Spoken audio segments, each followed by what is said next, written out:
We weren't allowed to talk to women. I was born into one of those old families of the South, the kind that has long silence, toppled and decayed, attempting desperately to hold itself together. We'd had money once, as evidenced by the grand old buildings that sat on our property. But the old barns and guest houses sat empty and abandoned, choked with cobwebs and weeds and Spanish moss. The forest had begun to reclaim the property. My family was like many others of its kind. A long, winding lineage marked with rape and slavery and pain. But one thing set us apart. There were no women in my family. I had no mother, no sisters or grandmothers. Every member of my family was male. My 5 brothers and I never thought it strange, though. We were uneducated and mostly separated from the outside world.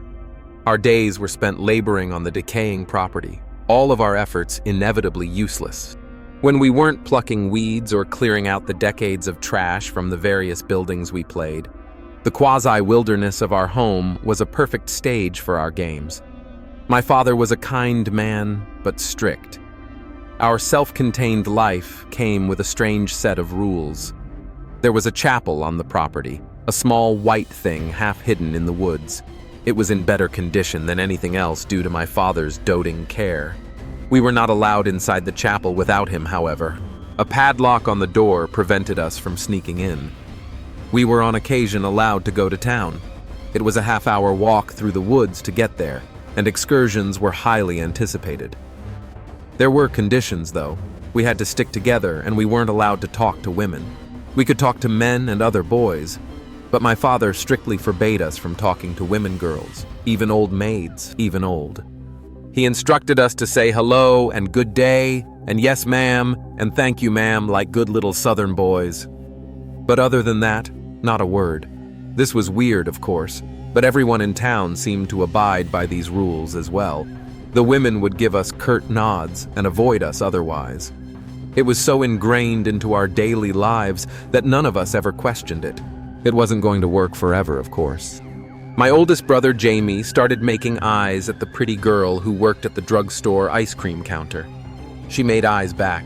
Soon he was sneaking off to be with her during our visits. He would leave my brothers and I at the drugstore or the park, buying our silence with penny candy and ice cream. Jamie's little tryst didn't last long, though. Laszlo, the second youngest, had always been loose-lipped. One day, when we came back from town, our father asked us what we did. Jamie snuck off. Laszlo blurted, "He always goes and sneaks off to see that ice cream girl." Pa's face grew very pale. He turned to Jamie and seized him by the shoulders. "Is that true?" he asked in a voice that was much too quiet. "You're seeing a girl." A tense silence hung over us. Jamie opened his mouth. "Closed it, Jamie. Come join me on the porch," Pa said icily. My father never hit us. I want to make that clear.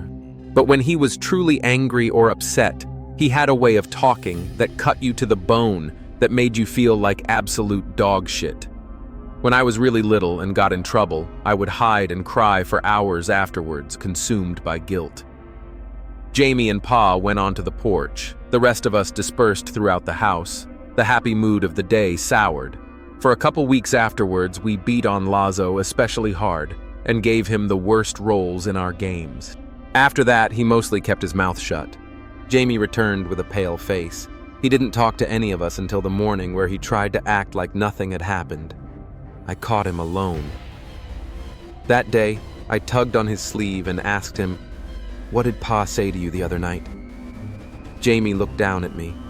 His face suddenly seemed very old, but he gave me a weak smile and tousled my hair. "Not your business," he said. "Don't worry about it." I wasn't in the habit of displeasing my older brother, so I went along with my life. The next time we went to town, the ice cream girl batted her eyes at Jamie, but he stared straight away from her and she frowned sadly. She wasn't as nice to us after that. There isn't much else to say of my childhood. It was unique, surely, but we had always lived our lives that way, and I was not the questioning type. Our existence continued rather uneventfully for years. My brothers and I cleaned old houses that would never be occupied and weeded yards that would never be used. The forest grew in faster than we could pluck. Then came the day when Jamie turned 18. Birthdays were frequent in a family of 7. But turning 18, that was special, according to Pa. On the special day, Pa got us all up early and scrubbed our faces with a spit-wet cloth. He made us put on our best clothes, moth-eaten from disuse. He gave Jamie one of his old suits, and it hung baggy on his thin frame. Then we gathered in the chapel. Inside, the air was still and silent. I remember feeling disappointed at the sight of the perfectly normal interior. I always expected there to be some great, terrible secret that my father was guarding. But it was just an old chapel. We sat in the front pew, all in a row. Pa and Jamie hung back at the door. They exchanged some quiet words and then began to walk. They marched arm in arm, staring stiffly ahead. They stepped in time to some silent rhythm. Slowly, they made their way up the aisle. My father bent behind the pulpit, and the sound of creaking wood broke the terse silence. He had opened a trap door. Pa and Jamie, still arm in arm, descended into the door downstairs. We couldn't see from our angle. My brothers and I sat uncomfortably in the pew, restless but still quiet. I felt a strange, swelling sensation, like something enormous was happening that I couldn't comprehend. I channeled this by plucking wildly at the loose threads of my ill-fitting pants. My brothers and I sat nervously for a long while until Pa emerged again alone. He shut the trap door behind him. "Time to go home, boys," he said. I wanted to ask where Jamie was, but my tongue felt heavy. Instead, I fell into step behind him, and we made a solemn procession back to the rotting mansion where we lived. Jamie was there the next morning, snoring in his bed next to mine. We all scrutinized him for some change, but he was the same Jamie. He'd always been. The only answer to our questions we received was a hard sock in the arm when we bothered him too much.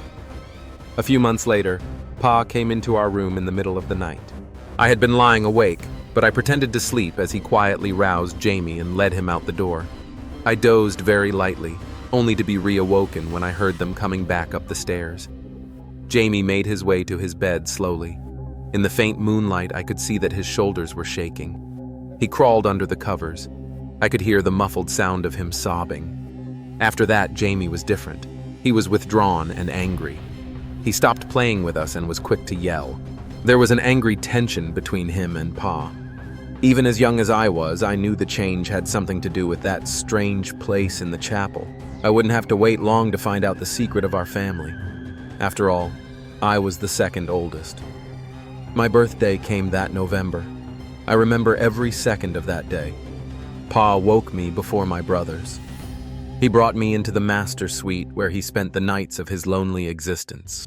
The room might have once been grand, but now the walls were ashy with cigarette smoke and it smelled like stale living. The bedsheets were rumpled on only one side. It made me sad to think of Pa sleeping alone every night in that huge, moth-eaten bed.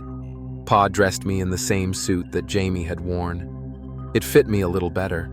I was fuller and shorter than he was. I looked in the mirror and felt a flash of pride. I was a proper gentleman for once, like those clean-cut men in the old magazines we sometimes found while cleaning, no longer a dirty-faced little boy. Pa stepped back after fixing my tie, his eyes shining. The harsh line of his mouth wobbled as he rubbed his thumb across my cheekbone. "I'm so proud of you," he said and hugged me. My chest swelled with warmth and pride. We walked through the woods to the little white chapel. It was cool, and the woods were alive in red and orange. My brothers gathered in the pews, while Pa and I waited outside the doors. He looped his arm through mine and looked at me. "Just follow my lead," he murmured, patting my arm. His words soothed me. The doors of the chapel swung open on their own, and the sound of church bells echoed through the woods, though the rusty bell in the tower sat still. But I wasn't afraid. Pa walked me down the aisle towards the empty pulpit. We walked in time to the toll of the bells, something I realized only the two of us could hear. My brothers whispered and fidgeted in the pew. Jamie sat on the far end, staring straight ahead, his eyes dull and back stiff. We ascended. Behind the pulpit lay the secret trapdoor, ancient and molded. Pa gave the rusted brass ring a mighty pull, and it opened with a creak. Before us lay a stone staircase riddled with cracks and dappled with moss and mushrooms. The shallow stairs led into the dark. For the first time that day, I felt something other than anticipation and pride. I was afraid, but I think looking back that I would have been unable to leave if I tried. Pa, and I walked carefully down the stairs. He still held tight to my arm. We emerged into an earthen tunnel, tall enough for us to walk upright, though roots from the ceiling brushed our heads. For a moment, we stood still. There was a strange sputtering sound, and a breeze blew from the darkness ahead. That should have been impossible, as the tunnel seemed to only go deeper into the ground. But as the breeze came, so did light. Alcoves had been scooped into the earthen walls, and tens of candles suddenly burst to life in their wax-filled recesses. I jumped, as the sudden light revealed hundreds of moths. They took off, excited by the flame. Their soft wings flapped and brushed against my cheek. As Pa and I walked down the tunnel, my apprehension grew. I started shaking. Pa stood resolute by my side, his presence steadying. I don't know how long we walked in silence. The tunnel was not without its own sound. The pop of fat from the candles, the drip of moisture from the ceiling, the tamping of our shoes, and the fluttering of moths' wings. They landed on my shoulders and my head and bounced off of my face. Often I wanted to ask Pa where we were going, but yet again I stayed silent. Soon I became aware of a faint, sweet smell. Almost at the same time, the candlelight revealed a door. Moths were clustered around it so thickly that it appeared the frame was made of a canvas of pale, shivering wings. Pa turned to me. In the flickering candlelight, the hollows of his face were cast in sharp relief. He looked more like an ape than a man. "This is where I leave you, son," he said. He put his hands on my shoulders. "Don't be afraid. You won't be hurt. I promise. Just do what nature tells you to do." He saw that I was shaking, and he laid his hand on my face. "This is our family's legacy. Eli. Jamie did this. I did this. My father before me did this. It's as old and ancient as our blood. Older even. Nothing is going to harm you." "Okay," I choked out. My father smiled wanly, then turned and left me before the door. He disappeared back the way we came, and I was alone. Cautiously, I pushed open the stone door. The moths fluttered away from it, forming a cloud that I had to bat away to see. The chamber that I emerged into was huge. The walls were lined with hundreds of alcoves with candles burning bright, and more candles were spread across the floor. Across from me, there was a great white bed surrounded by gossamer curtains. The sweet smell was overpowering, undercut by something primal and funky like body odor. Then the bed moved. From its side unfolded pairs of strange appendages. I struggled to comprehend what I was seeing.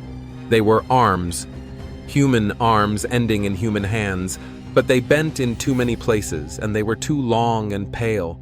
Long tendrils like feathers flared from their elbows. It wasn't a bed. It was a person. Perhaps in the loosest sense of the word, its body was huge, white, and bloated. What I had thought were pillows were actually huge, pendulous breasts bare of nipples. The swell of the bed's comforter was a huge stomach sagging down to the ground in ripples of white flesh. As I watched, a pair of the arms reached to gently part the gossamer curtains like a bride lifting a veil. Its face. How to describe its face? Once cleaning trash out of our house, I found an old china doll. It had a puffy, exaggerated expression of innocence, though time had worn the paint from its face and gave it only the barest imitation of humanity. The creature's face looked like that doll, but its eyes were large and bulging and completely black. Most notably of all, from its forehead sprouted a pair of long, feathery antennae. They were as long as its arms reaching towards the high ceiling. They waved back and forth gently like ferns. As I took it in, stunned by the wrongness of it all, the creature smiled at me. Its pale, fleshy lips parted, revealing a dripping black mouth with no teeth, and then it spoke. "Hello, sweet Elias," it said. The voice was so wrong. The intonation and words were clearly English, the voice feminine, but it had a weird buzz to it and a thick quality, like someone speaking with their throat blocked. I was somehow able to find my own voice. "What are you?" I asked. "How do you know my name?" A strange buzzing and clicking noise came from the creature. The fat on its body rolled like waves and the toothless mouth gaped wider. It was laughing. "I am you," it said. "You are the fruit of my loins. I birthed your brothers and your father, and your father's father and his father before him. I know every inch of you. Your flesh for it grew and pupated within me. Now the time has come for you to give of yourself, so I may have your son." I understood almost immediately. I felt a mix of horror and revulsion, but it was far off suppressed. The sweet smell filled my nostrils. It made my head swim. My skin was hot and itchy in the ill-fitting suit. I should have been terrified. I should have been disgusted. I am in retrospect. But I was under the spell of the creature, the scent of its pheromones too powerful for my brain to comprehend. In that moment, I knew that my body served a singular purpose, and I knew what that purpose was. Then, I was before the creature. Its many arms petted my hair, my body, my face, the soft feathers tickling me. It cooed and spoke to me as I climbed on top of it, my body sinking into its soft and yielding flesh. I lay on its stomach, its bosom as my pillow, lying against its skin, though it was tacky like dough. I felt a comfort I had never known nor have ever known since. I was safe. I was swaddled. I was loved. It wrapped its spindly arms around me, its buzzing words of encouragement burrowing into my brain like worms. And then I began to move my hips, and I was in heaven. I'll spare you the mechanical details of that coupling. Me recalling having sex with a moth monster who was also, apparently, my mother and grandmother is just as traumatizing as you, reading about it. But what I must say is that I have never felt pleasure like that, since I have never once felt so held, so loved, and so safe. I know now that I wasn't in my right mind, and recalling it makes me nauseous. But there are still nights I jolt awake feeling a ghost of that heavenly pleasure, and for a moment I grieve that I'll never feel it again. I don't know how long I was in the chamber with that thing. I vaguely remember dressing myself slowly, still drunk from the pheromones in the air. I remember the creature rubbing its belly as I left, followed by a cloud of moths. I slept dreamlessly for hours and hours. Over dinner, I made eye contact with Pa as I was shoveling spaghetti into my mouth. He beamed at me proudly, and I felt good. But Jamie was looking at me also. He didn't return my smile, his mouth now permanently set in a grim line, as the encounter with the moth creature faded like a dream. Jamie continued to bother me. Hadn't he experienced the same heavenly pleasure I'd had? Sure, there were lingering dregs of fear, even disgust at what I'd done. But if everyone in our family had done it, what was the harm? It was our legacy, after all. More time passed, and my confusion turned to anger. Jamie barely interacted with us anymore. Did he think he was better than us? Did he think that his feelings made him separate from the family somehow? I never got the chance to confront him. He came to me. It was about 5 months after my 18th birthday. Life had continued as normal. But one morning when we woke up, there was a strange feeling in the air. I made a comment about it to my brothers, but they just looked at me blankly. As we went about our chores, I felt strangely happy. We were walking out of one of the old guest houses when Jamie grabbed me roughly by the arm and pulled me away. He was nearly nose to nose with me, and his eyes were bright and wild. "You listen. Good now. Eli," he hissed. "Why the hell do you think Pa never let us talk to the girls in town?" I looked at him in confusion. "That thing in the chapel," he continued. "It doesn't want outside competition. It gave birth to all of us, boys. But it can't control the gender of the baby it makes. Why do you think there's no girls in our family? What do you think happens when one is born?" The beginnings of dread begin to creep up from my stomach. "Yours is coming today," Jamie continued. His mouth turned into a scowl. He let go of the vice grip on my arm. "And for your sake, I hope it ain't a girl." His face fell. I wasn't so lucky. Before I could say anything, he was gone, stalking off after the rest of our brothers. I stood staring after him. As night came, my dread grew. Gone was my pleasant mood from before. Night found me sleepless, and I stared at the ceiling for hours. When the door creaked open, I knew it was Pa. He came to my bedside and motioned for me to join him. We made our way through the dark woods to the chapel. The bad feeling was everywhere, soaked into the very air. The creatures of the night were silent, and it was cold. The chapel stood a white smear in the darkness. We went inside. The floorboards seemed to vibrate, and when Pa opened the trap door, I heard it. A terrible buzzing wail full of anger and pain, punctuated by inhuman squeaks and growls. I had heard the sounds of animals in pain before. This was like some sort of horrible symphony of all of those cries. I recoiled at the sound, standing rooted to the spot. I looked at Pa to see if my horror was reflected in his face. It was, to some extent, but over it lay a veneer of hardness. I realized then that whatever was happening was no mystery to him. He had probably experienced it 100 times before. He took my arm and practically dragged me down the tunnel. The moths were flapping around wildly, diving at us and bouncing off the walls. A few of them flew into the candle flames, their feathery wings burning as fast as paper. The screaming got louder. We came to the chamber. The creature was in the same spot, but this time its body was rippling like a wave. Some of its arms were braced on the walls and floor. The sweet smell was gone, replaced by that of blood and viscera. The creature's puffy doll face was twisted in a horrifying mask of pain and rage. Spittle flew from its black mouth as it wailed, the sound bouncing around the chamber. Its antenna swiveled wildly around its head, every feather twitching and shaking. At the sight of us, its pallid face contorted further. "Levi," it bellowed my father's name. "What have you wrought? The fruit of your loins beget me only curses." I was transfixed by the creature's rippling body, bile rising in the back of my throat. It was pushing something out, I realized. A dark puddle was forming on the floor beneath it. My father moved towards the creature, like he meant to comfort it. A pair of arms sideswiped him with surprising strength, sending him careening into the wall. He tripped over the candles. The creature let out a deep, throaty groan. Its body gave one more powerful ripple, and there was a wet noise as something dropped to the floor of the cave. What lay before me was essentially a cocoon. It was roughly watermelon-sized white, and it glistened with fluid in the light. The creature's screams died into rattling breaths as I watched the cocoon begin to tremble. A tiny red fist tore its way through the gauzy membrane. From the hole, I heard a cry, weak and plaintive. It was a baby. Something came over me. I somehow knew that the baby was mine.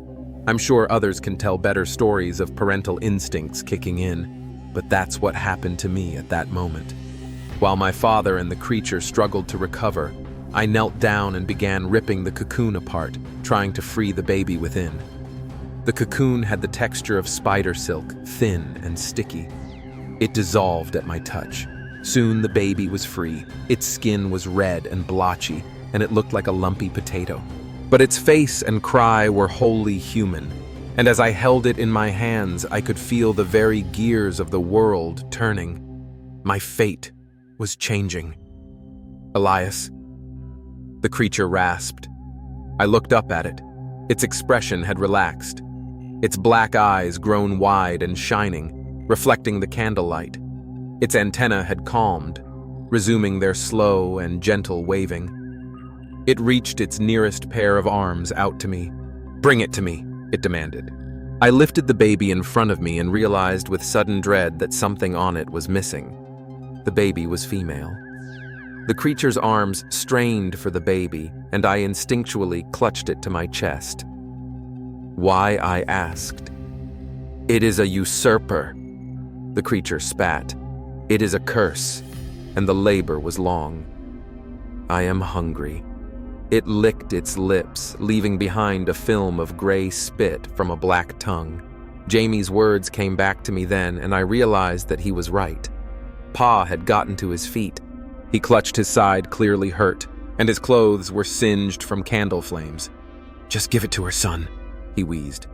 "It'll be over soon." I looked down at the baby. It was crying and squirming.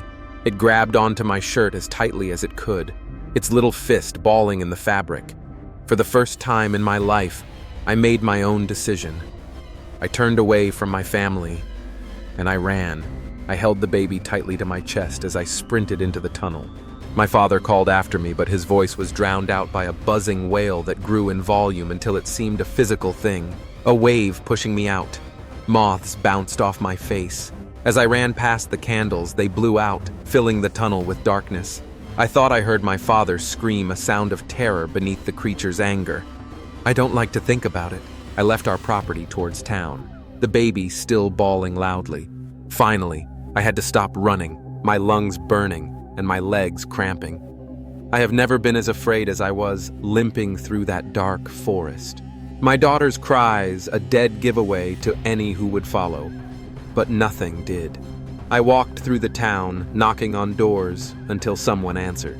My daughter's sobs had tapered from a steady stream to quiet whimpers, and I knew she needed care soon. The ice cream girl answered the door, her hair mussed with sleep.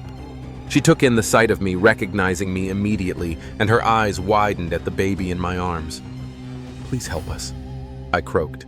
It was the first time I'd spoken to a woman. Really spoken. Shirley's family took care of me for a while. They taught me how to care for my daughter, how to change diapers and prepare formula and burp her. I never left their house for fear of seeing my family. I was there for only a week or two. Then my daughter and I hit the road again. We went from town to town, surviving on the kindness of strangers. It was usually women who ended up helping us. I met all kinds of women hardened by the world, bitter ones, gentle ones, fiery ones. They taught me about the world, about all the things I'd been missing. When we were far enough north that I felt safe, I began trying to settle down. My daughter was growing into a healthy, fat little toddler. She was the axis on which my world turned. Everything I did for her. Eventually, I named her Deborah. Debbie for short. I found a decent job with on-site daycare for Debbie. Back then, it was a little easier to provide for a child than it is today, I won't deny, but I still worked myself to the bone. It was the easiest way to chase away the shadows that plagued my mind. I had lovers here and there, both men and women, but nothing lasted. Sex was difficult for me, considering what I had been through. I always felt disgusting afterwards, always unable to ignore the simple fact that it would never feel as good as that, and that knowledge made me feel like a monster. Eventually, I stopped trying to feign interest in sex, and I was happier for it, but it meant that I never got into a real relationship.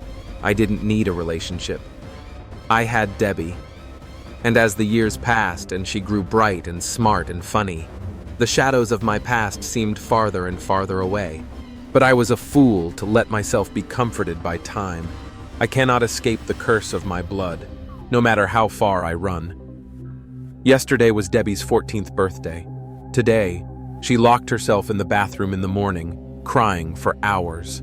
When she finally let me in, I could barely contain a scream, because there bursting from my daughter's forehead was a pair of long, feathery antennae. Thanks for watching this video. If you like this video, drop a comment below. And please like, share and subscribe my channel.